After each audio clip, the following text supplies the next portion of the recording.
while we are getting started, and I will share my screen really quick to get started, I actually want the Mayerson team to start by introducing themselves. I'm Philip Cunningham, Senior Manager of Strengths-Based Initiatives here at Mayerson Academy, and I'm joined today by the Mayerson Academy team, including Janice Weiss, and then also Joe. Janice, you can introduce yourself because I got to get my screen together. Okay, here, I'll get to you. And I'll introduce the others. So hi, you all know me. It's another senior manager of strengths-based initiatives. We're partners in crime, and we love to have you come around our table to hear some great panelists talk about really important topics. And I'm going to hand it over to Maya. Maya, give a wave. Hi, I work at Mayerson Academy as the program and operations specialist. Is there an echo or is that just me? No, you have. There's an echo. There's an echo. Yes. I'm going to go on mute. Do you still hear the echo now? No. Okay. All right. Well, then, Joe, you can introduce yourself. Hey, good morning, everybody. Hoping there's not an echo. Is there an echo? Oh boy. All right. We'll try to fix that. But good morning. I'm glad to see everybody. All right. Excellent. So welcome everybody to our third couch conversation. Nod your head if there's an echo right now. Are we good? Okay. Excellent. Which means I'm just supposed to talk the entire time. This is our third couch conversation where we have candid conversations with experts about everyday success while also leveraging your strengths. We're very excited to be joined for this month's conversation where we are addressing coaching and bringing out the best in others. And coaching is just this very specific type of leadership that is often misunderstood, underrated, and sometimes oversimplified. So we're joined today by some experts. But before we get started, I actually wanted to do, some housekeeping, because we always do housekeeping before we get started. So before we jump into the specifics, I want to make sure that everybody add your organization and your name to your Zoom. And also, if you have the ability to jump on camera, I love to see smiling faces. I like to see people like nod their head yes in agreement and or no, I don't agree with that as we're going through this conversation.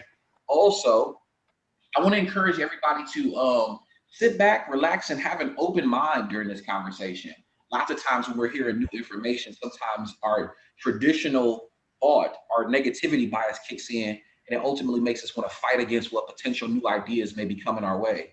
This is an opportunity for you to just open up your mind, learn from some experts, and expand your perspective.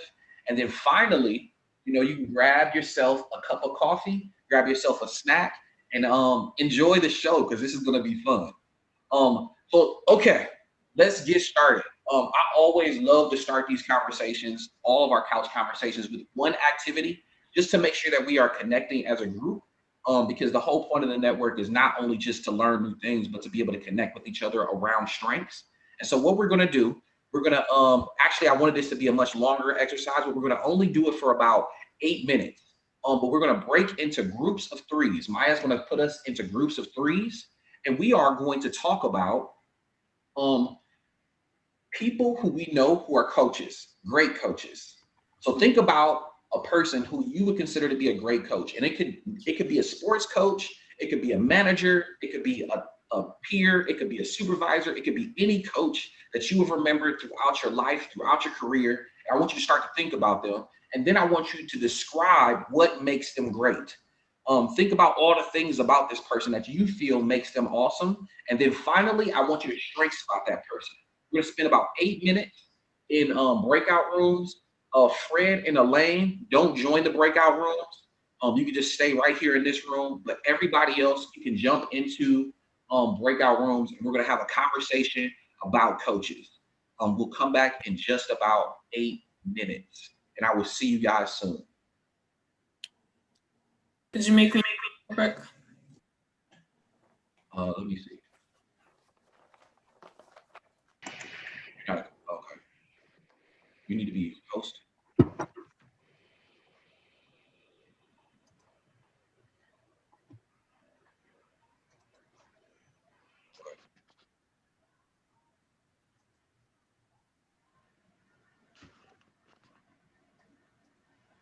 and strength spot them. Let's talk about it.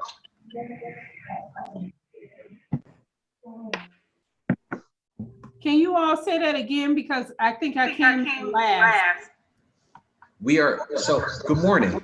So we're right now in the process of identifying a person who you would consider to be a really great coach. And then also I want you to describe them and then strength spot that person. And I'm looking for one volunteer to strength spot a really great coach. Not everybody at once. I'll go. Alrighty. And I hear an echo, so if everybody else hears that, I apologize. I talked about the person that was my supervisor at the first job I had where I had to become a supervisor. So they kind of taught me how to be a supervisor for the first time. And what I said was, I think what was the strength I most noticed was forgiveness. And that's because learning to be a supervisor is a learning situation. And so the first time I really made a mistake, I was really worried about having to tell them I screwed something up. And then they were always approaching mistakes as learning opportunities. There was never anger or frustration. It was always about, let's not do it again, but what can we do to make sure it doesn't happen again? So their skill of, their strength of forgiveness was probably the thing that was really beneficial to me as I kind of learned that skill set of supervising other people. Yeah, that's really awesome. Adam, do you feel like you even give other people the chance to make mistakes now because of that, learning from that coach? I would like to think so. I mean, I would like to think that I try and approach mistakes as learning opportunities. I think what sometimes people get in their head about is that if mistakes are made, that there must be like an intentionality behind mistakes. And so the way to approach something like that is always to approach it as they didn't do it on purpose. You assume it's a knowledge gap and attack it that way. And therefore you're never really creating an adversarial situation. Yeah, absolutely. Yeah, thank you for sharing. And that's really great insight. So look, I know that we're running late, but I always run late during sessions. So this is what I'm going to do. I'm going to jump past the next few slides because I wanted to do some framing, but ultimately let's get to the meat of this conversation. And so I want to start this by actually introducing our coaches for today. So today we want to explore this idea of strengths-based coaching, right? And how it can be developed as a skill in order for us to be able to bring out the best in others. And so today we've invited two coaches to join us to talk frankly about their journeys as leaders and how they've gotten the best out of others and what they have gleaned from that. So joining us on the couch today is Coach Fred Batchelor, who is the winningest coach in Maryland Eastern Shore basketball history, specifically women's basketball.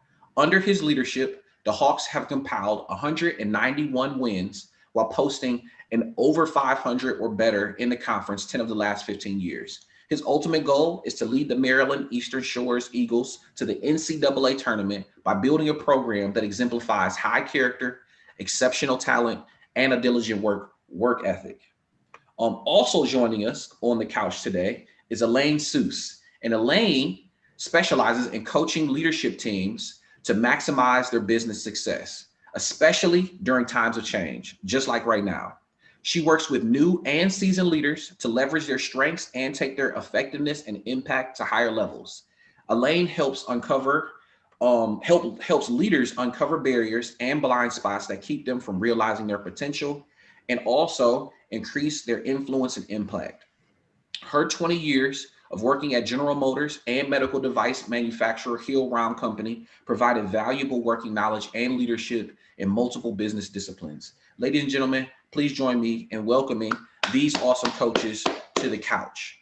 All right, so we did all of that to really just be able to get to a space where we can start to talk about coaching. So let's start with you, Elaine, and I want to ask you the question, what does it mean to be a coach to you?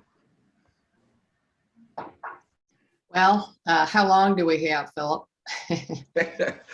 we got about 40 minutes. So yeah. Well, I'll tell you, it's interesting. I shared with you, Philip. I took the VIA strengths assessment over a decade ago and have taken it again recently.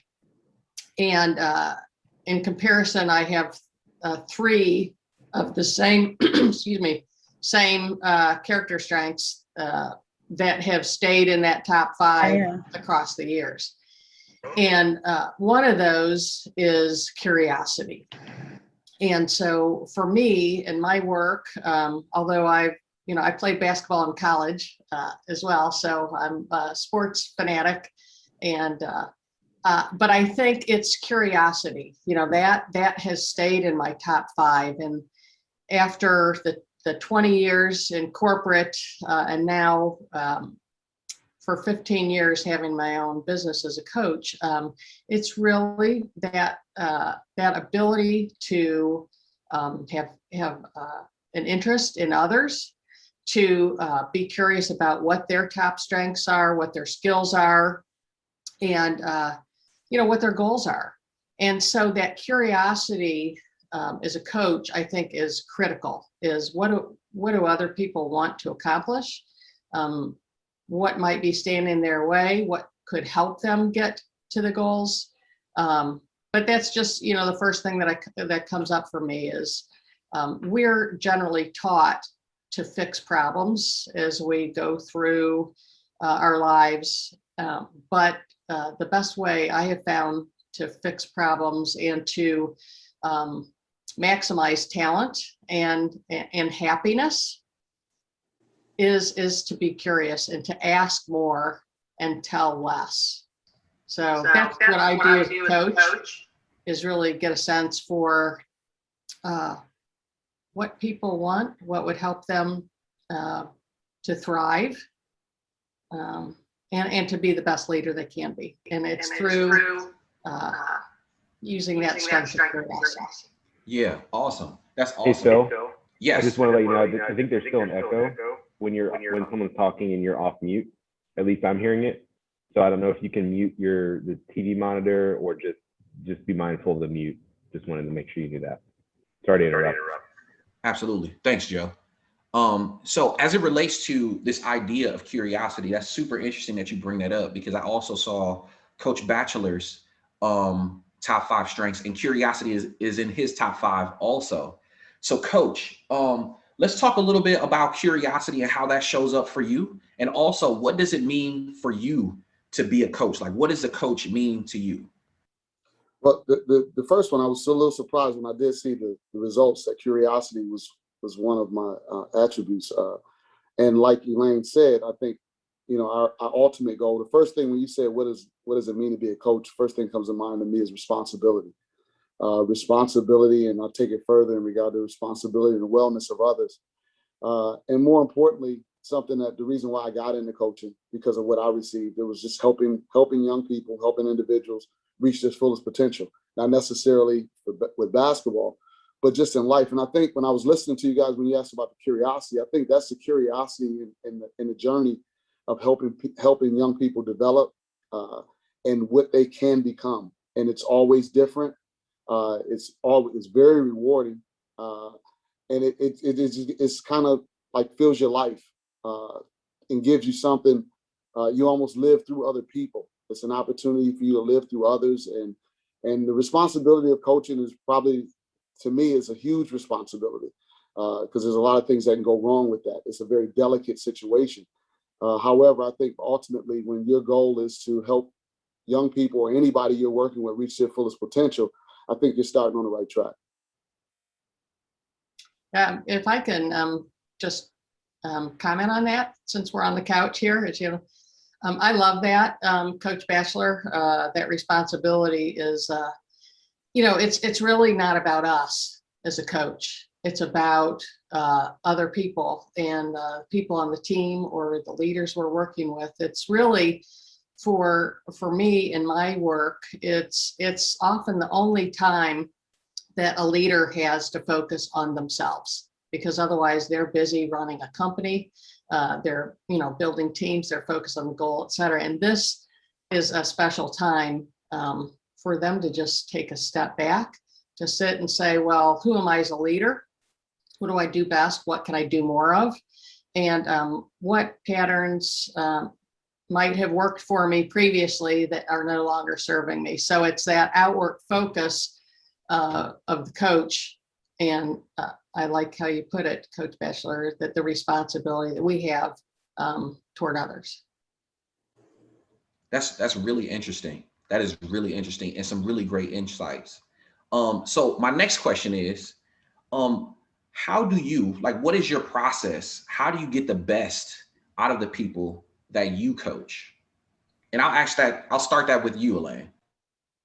Oh gosh.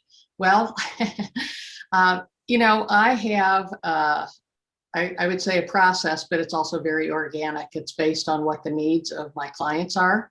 And it really starts with sometimes doing some assessments to bring a greater level of awareness to a leader or a team about what their strengths are. For one, I always use strengths. I use some other assessments just to say, well, how do they prefer to work, et cetera.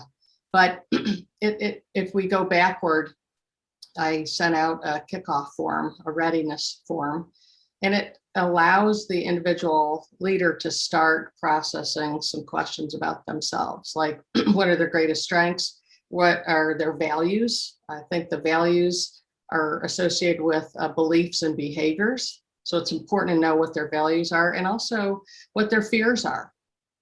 So it's really connecting to who they are as a human being, because the work we talk about in leadership coaching is not in a silo. It's work and who they are as a person. So quite often, while we're talking about the work, we're also talking about their families and their home life. So oftentimes, not only does their ability to lead more authentically improve, but also it positively impacts who they are at home. So that process of discovery really, and then focusing on what's most important to them and maybe what other people see about them that they could improve on. I talk about it as growth edges, what our growth edges are. And what do they do best so that we can amplify that, and then what are the greatest growth opportunities? That's really interesting. From what I'm hearing, it sounds like you take this approach that's particularly holistic, and there's this idea of potentially coaching the whole person, and instead of coaching for results. Yeah, it's not an either or, right? It's there's no other way. I had a client one time who said work is work and home is home, but he was the head of mergers and acquisitions for a large organization. I said, well, he's got to influence people to do things that they aren't committed to him to do. And because he's, influencing a lot of different areas. So, well, how do you get people to work with you if you're not maybe focused on connecting to them as other humans? And because of that separation, the next time I met with him, I walked into his office, just a quick sample, and he had a 2-year-old and a 4-year-old. He brought in pictures that they drew, their art. And he said, you wouldn't believe how many great conversations I've had with people simply by deciding to be more human and work with people. And he put those pictures where people could see them when they walked right into his office. And so it really humanized him to others. And anyway, just a quick example of that connection. That's really, really, really interesting. Coach Batchelor, you are in charge of a women's basketball team. And I know it's important for you to create the relationship with the athletes that you recruit, coach, and develop. But let's talk about this idea of like the whole person, right? Because you get paid to make sure that your team wins, but there's also another responsibility there. So let's talk a little bit about that. What are your thoughts on that? I love what I do. I feel like I'm the most fortunate person to walk the face of the earth as far as an employment, do what I love. I fell in love with the game as a young boy, and fell in love with the guys that coached me and developed me and helped me to become better. I loved all my coaches. They were all different. I loved them all. I was just that type of player. But I'm very, very fortunate and blessed to do what I do. And I love Elaine's word, organic. That's my last couple of years. I've been living off that word. It's kind of become an excuse sometimes, so I don't do it because I want to let it happen organically. But it's a great opportunity for me. I never thought I'd be coaching women. That was not the plan until I had a daughter, and that changed everything. It changed how I looked at the whole female species, even though I'm a mama's boy and a grandmama's boy and aunts and all that. But when you have a daughter, something that comes from you and you look at it, it just changed my whole perspective of females. And then I fell into women's basketball, and I didn't realize, this is when you know you love what you do. I didn't realize I was doing a podcast and I had to do a bio. And I was actually sitting there and realized I had just completed my 20th season coaching women's basketball. So you never, that's how much I enjoyed it, that I was never counting. So I feel very fortunate and blessed to do what I'm doing. And I feel a huge level, again, of responsibility, particularly as a male, coaching young women, and at a historical Black institution, at a HBCU, University of Maryland Eastern Shore. We're a very diverse team. I've made a point to reach out and recruit diversity, whether it be inner city, suburban, rural, race, two-parent families, single-parent families. But the largest part of population that I work with is African-American females. And, my opportunity to develop them and as well as my other students, to develop them as young women from a male's perspective, gives me a whole different challenge with coaching this group. And you're right, when you said we're paid to win basketball games. And that's one of the reasons why I feel very fortunate where I am, because I'm in a situation at University of Maryland Eastern Shore under its leadership where we can make the individual, the student athlete's primary concern, the number one concern. And the competition takes care of itself from there. Those kids will run through a wall for you. And so it's been great for me to just, in the place that I'm in, to be me organically and to dive into these kids and help them reach their fullest potential, approach their fears, find out what they want to accomplish, and then hold them accountable. And it's been a love affair, I would say, with that, and with the help of my daughter, who plays a major role. And when you were talking about coaches, Phil, and I was thinking of coaches, and when you started talking about your wife, I immediately thought about my daughter, I thought about my mom. Those people who just empower you and direct you and help you and give you the critical assessment of what you can do better and how to do that. So I've been very, very fortunate to do what I'm doing, and I feel great to be responsible for that period of time that I have these young people from 18 to 22 to help get the most out of them and set them on the best track for the rest of their life. That's awesome. I can definitely hear the passion in your voice. Elaine, you came off of mute. Were you gonna do something to follow up? Say something to follow up. No. Well, I would just comment, and Coach Batchelor, I love what you're saying, right? It's I think coaching, maybe no job is just a job, but coaching is I think I feel very blessed to be in the space I am. And I think if we could listen for what God is bringing to us and say yes, even when we're not sure about how we're going to do it. I just want to comment, Coach Batchelor, yeah, I mean, clearly your passion for what you're doing and what's the word I'm looking for? Just, I don't know. I just feel so fortunate to be able to do what I'm doing. And it is a lot about impacting lives for the long term. And I'm sure so many of your young ladies who are now women, are coming back to you saying, here's how you've impacted me.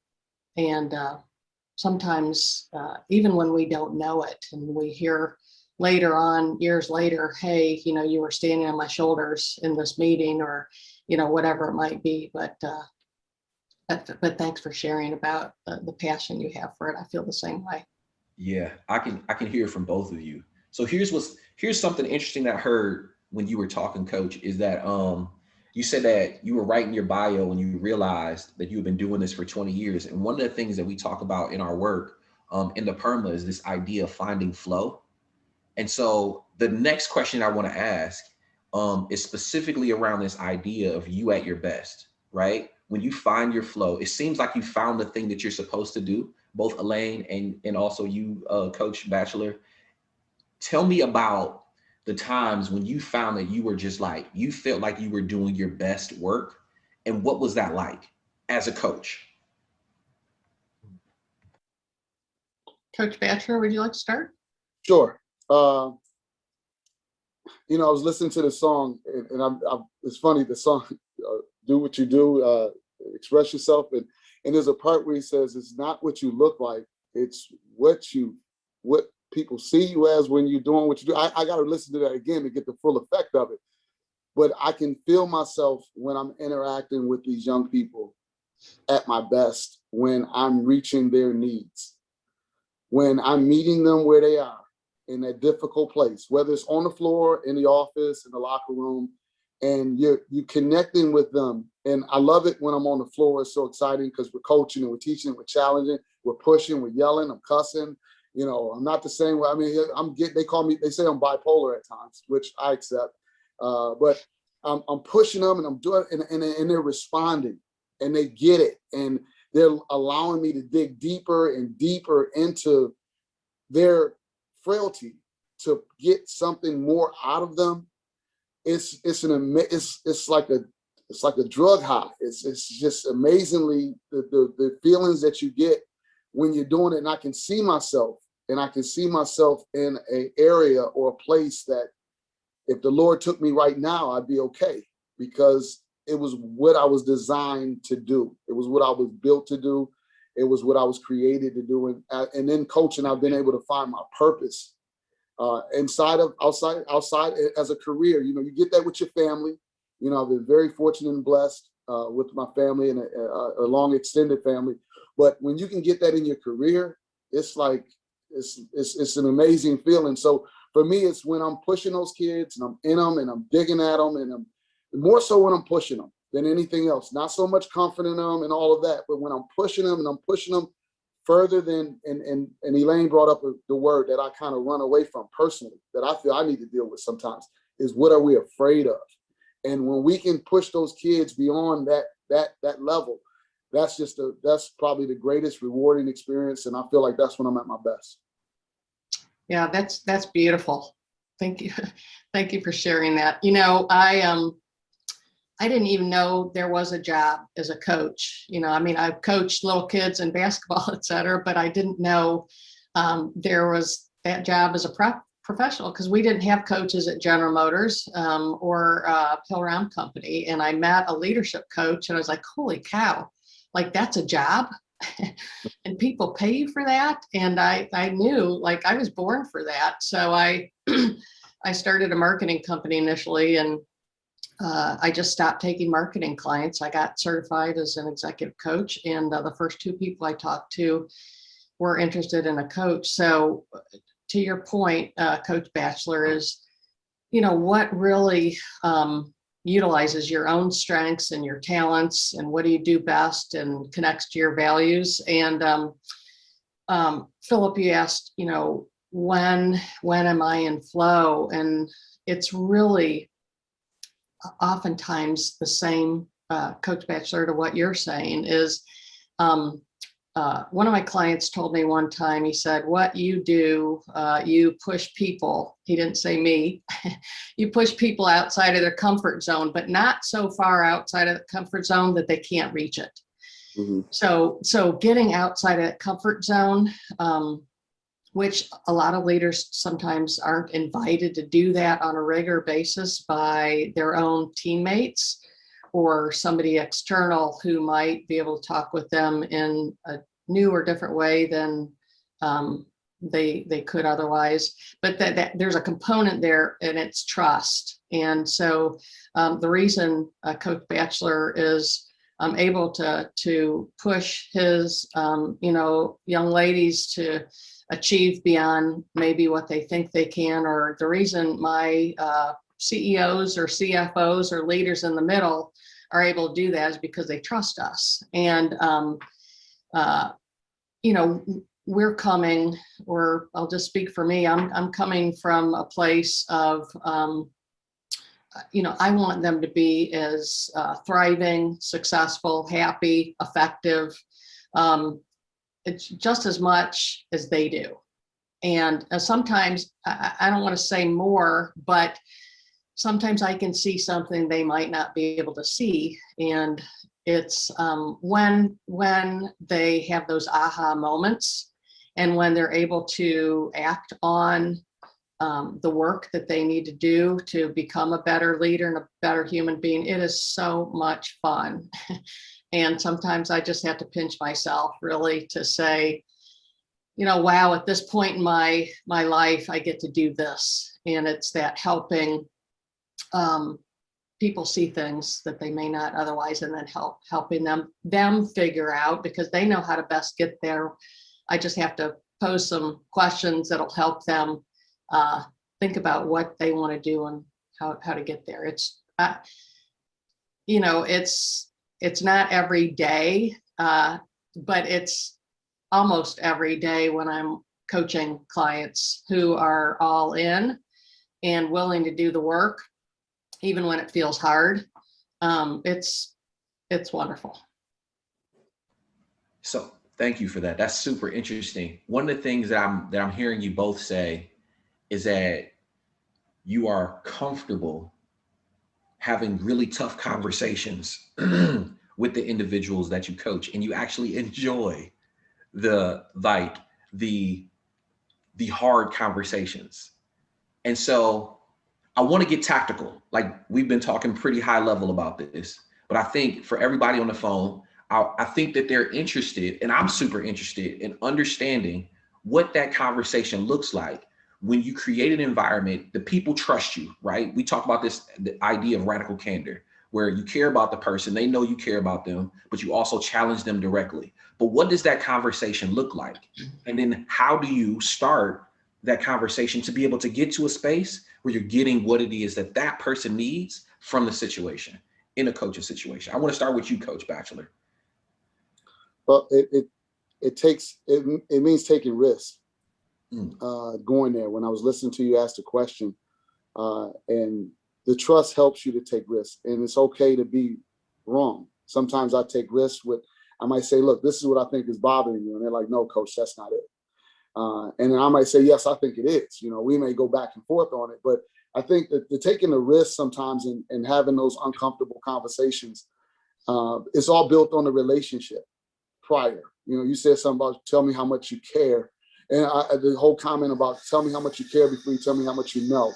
When I'm dealing with these young people and they know you care about them, even when you're wrong, and it's similar to when I'm dealing with my daughter or my son, and I say something, and young ladies are much more fighters than guys are. So they'll let you know when you're not on. And that's what I like. They don't let you keep going. They'll tell you you're wrong, but you take risks. And I'll take risks with my young ladies, and they respond. And a lot of it has to do with the relationship that was built prior to those conversations. And I think particularly I'm fortunate to have fell into coaching women's basketball. Very rewarding. I have a son and a daughter, like I've said, and I love my son to death. But my daughter, is the greater the challenge, the greater the reward. And she's much more challenging, and she's much more reward. And it's the same thing with my student athletes. So I think that building that relationship is the first step to being able to have those tough conversations. So yeah, go ahead.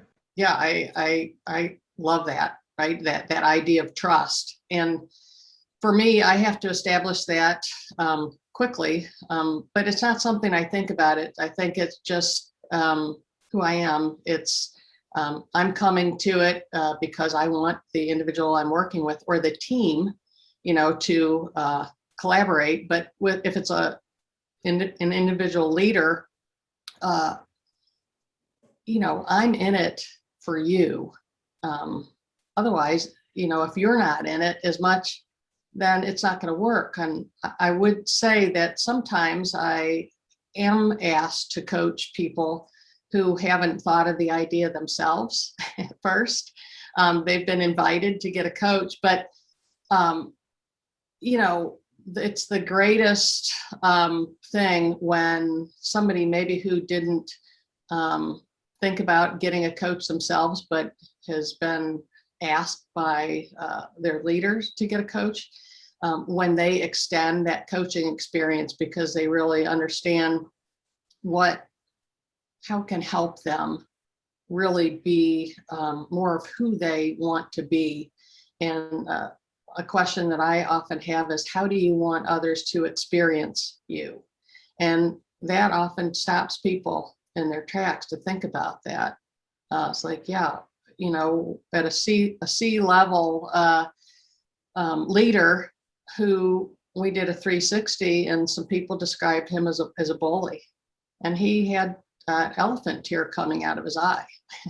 I'll never forget it, and because that's not how he wanted to be experienced. So my question is, well, let's talk about how you do want to be experienced, and then what are you going to do to move toward that? And here are some tools, and here are some things to think about. But it's really connecting with the individual, inviting them to think about what their best self can be, usually connected to the work. But again, you can't be the best leader if you're not thinking about what your best self looks like and how to motivate and connect with people and how to build trust. There's a lot there, but a few things specifically.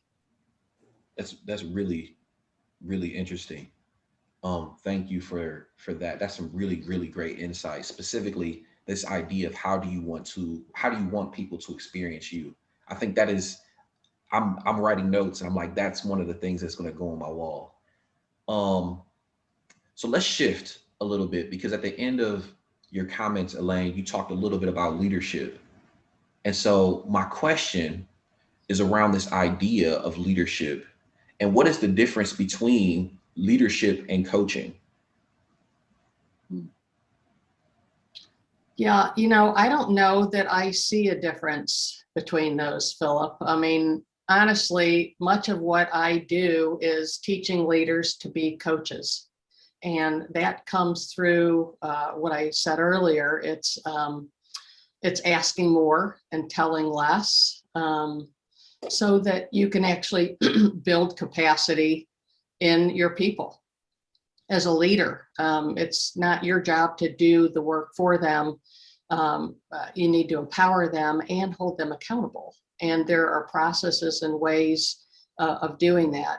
So I really, what undergirds all of my work is strengths focus, and something called appreciative inquiry. AI is created by David Cooperrider at Case Western, but it's a positive strengths-based approach to change.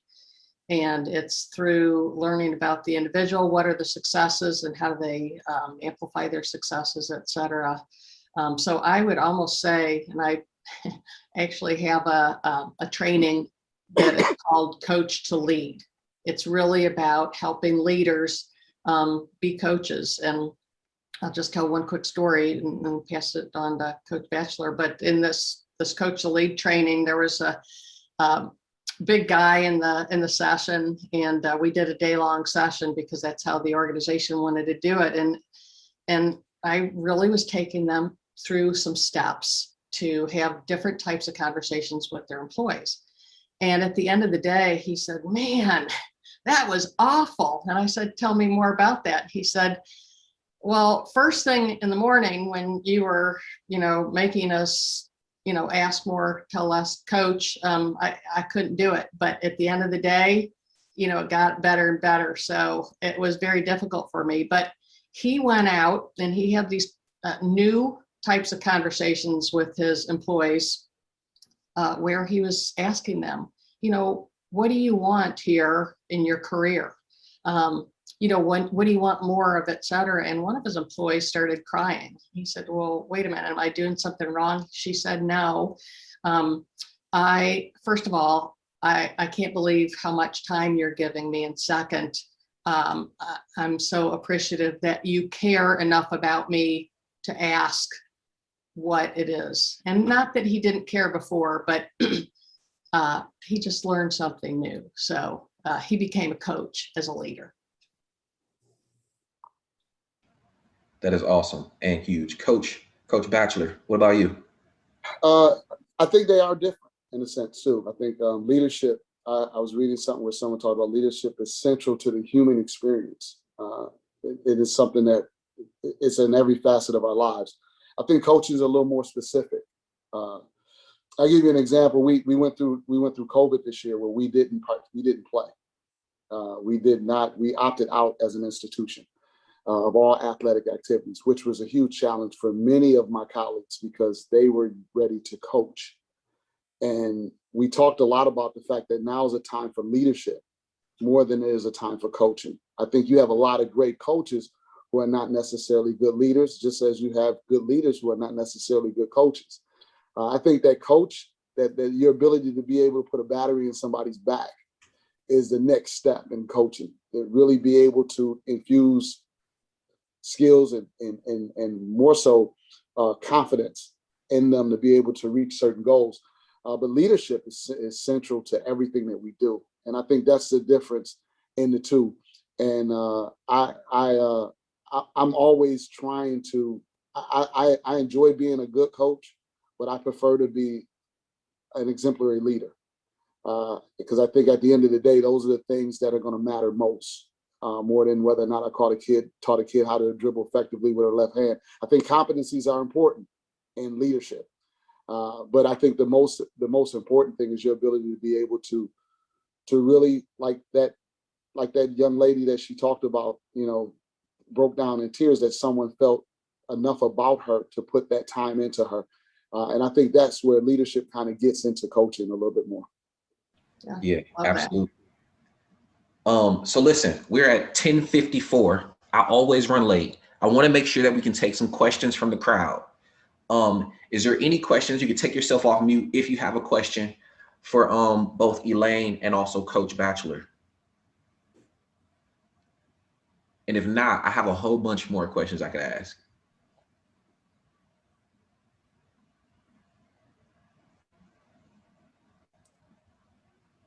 A question. So with coaching and kind of delegating and everything, I'm a project manager, so this is kind of going to follow that vein a little bit. But when I'm working with somebody who reports directly to me, I struggle with trying to give them enough understanding of my expectations that they can achieve those so they know what they're aiming for, but also not telling them exactly how to do it and they're not able to make it their own. Like I lay out too much of a path that they have to follow that path versus making their own way to the end point. You guys have any advice about how to balance that guiding but not hand holding in a way? Yeah, I can certainly speak to that. That's a challenge for many, many people, right, Erica? So you are not alone. How do I hold my people accountable, but also empower them, right? So the way I often talk with clients about that is first of all, to have them clear on their goal and ask them, what's your goal with this? And what would it look like when you achieve that goal? How will you know you've achieved that goal? And then to talk about the current situation, what are they seeing and what have they tried already? What's worked, what hasn't worked? And then to ask them about options. Well, how do you think you should approach this? And not stopping with the first option, because a lot of times we skip the goal step and asking about what current reality is, and we go right to options. But if they clear about the goal and what they've tried, what's worked, what they haven't tried, et cetera, then they can talk about the options that are available to them. Hey, here's an option. Well, what else? Well, what else? How could that be done, et cetera? Because then once they have the options, you could say, well, okay, which of those options feel like the best approach to start to take? So they're owning this whole dialogue, if you will, to be focused on the work that needs to be done at hand. And then that once, you say, well, you could say, well, could I offer another thought or whatever it might be? But otherwise, when you take them through that way of thinking, they will own it. They've thought about the way forward, the options, et cetera. And then you can say, okay, well, what's your next step? So that you build in that accountability. But all along that way, they've thought about that. And next time they come into you, after you've done that a couple times, they will just say, like I had a client whose employee came in and said, I need help. And my client said, okay. Her employee walked herself all the way through the process. My client didn't say anything. And then the employee said, thank you, and left. So I hope that might have been helpful. I like to, Erica, thanks for that question, because I'm a terrible delegator, terrible. I do it all myself, and I have to go back to what Elaine said, is finding out, because we all have our own perceptions, and sometimes we think our perceptions are similar to others. And I heard someone say, every mind is a world of its own. So we're dealing with different perceptions that people have. And I think the most important thing is finding out what it looks like to them, and allowing that failure to occur by taking them through those steps. But I'm sitting here preaching to you about it, and I struggle with the same concept, particularly with my adults, my staff. And I always have to go back to what is it that they want to get out of the experience, not what do I want them to get out of the experience, because that's where you start. And I think when you can understand that, it'll help guide them and allow them to fail at the same time, because sometimes they have to see that themselves. Yeah, that is great. That is great. I think that is maybe something that most leaders struggle with, Coach, and just this idea of trusting others to be able to do the job, and empowering your team to be able to solve problems. I would ahead. just say one other thing. Not only that, I think sometimes leaders have a challenge delegating. One, I could do it better, but that's not the biggest reason. It's that I don't want to put on somebody else what I could be doing or I should be doing, because we're all busy. But the thing is, I always, I ask, like, well, if this other person has an opportunity to do this, then it's not a shifting of work. It's giving somebody an opportunity to learn something new, to do something better, et cetera. So sometimes when leaders might be helped by thinking about it differently, it's like, well, this is going to help that person because they're going to learn something, and you're going to increase their capability. Yeah, thank you. Thank you for that. So listen, we are at 11 o'clock. I always run over. So this is what I'm going to do.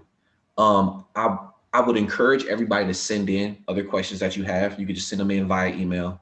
A couple of things that I wanted to do before we jumped off the call today is make sure that you join us next week for our chat cafe, so that we can talk about giving hard feedback as a coach, as a leader inside of your organization. In addition to that, I also want to take the time to thank both Elaine and also Coach Batchelor for joining us today. Your insight has been huge. There's so many notes that I've taken. And then again, I want to make sure that if you have the time to reach out to us, or if there's any other things that you guys need from us, Mayerson Academy, feel free to reach out. Again, thank you all for joining us. I would know that you have to go back to work because we're in the middle of the day right now. And Thank you for joining us, and join us next time in August for our next coach conversation, but couch conversation. See you guys soon.